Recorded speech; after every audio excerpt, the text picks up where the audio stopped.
Alright, so we're back. I got the all the parts tacked together so you can kind of see how it all goes, and I can explain a few things.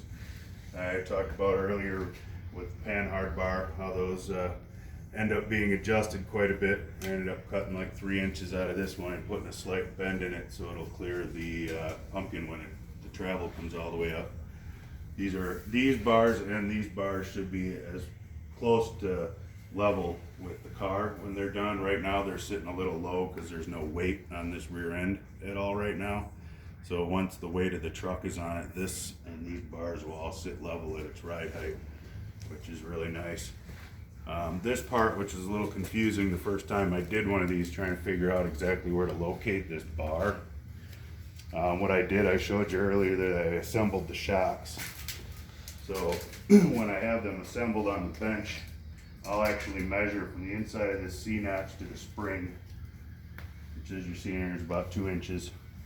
These springs, and they'll tell you when you order them, are generally 3 1/4 inches. You can get larger, smaller ones, whatever. So you add those up, you get about 5 1/4 inches. I usually add a little bit of play in there. So if you run a string with a washer or a plumb bob, which is how I usually have these. I took them off already, but how I usually have them set so I know the rear end hasn't moved. I'll measure off of that string 5 1/2 inches, use my level to make a mark, and that's where the beginning of this bar would go. And you can get these set up how I've got them set up here that way, and then they stand straight and everything looks nice, level, like it's supposed to. Nothing pops out that it's out of order, crooked, anything like that. So it takes a little bit of time tacking it and moving it around and retacking it, moving it, standing back, take a look at it, all of that.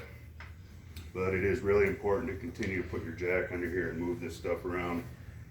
The other thing you need to remember when you're putting these in, if you're doing the coilover section on here, of course you still need it centered, but if you already have your panhard bar linked in, and you have to move this up or down, that's going to change the center of your rear end. So it's almost easier to take your 4-link off and detach it before you're doing the springs to try to keep things centered, because it'll really mess with your head if you don't realize that that's what's throwing you off center. So yeah, now that we've got all that together, I'm going to move on to boxing in frame area for the 16-gallon Mustang tank. So I'm going to get that all in and mounted today, and if we're lucky, I can get the box put back on and figure out where the filler hole is going to come through and get that up to level so it sticks up even with the top of the wood when it's done.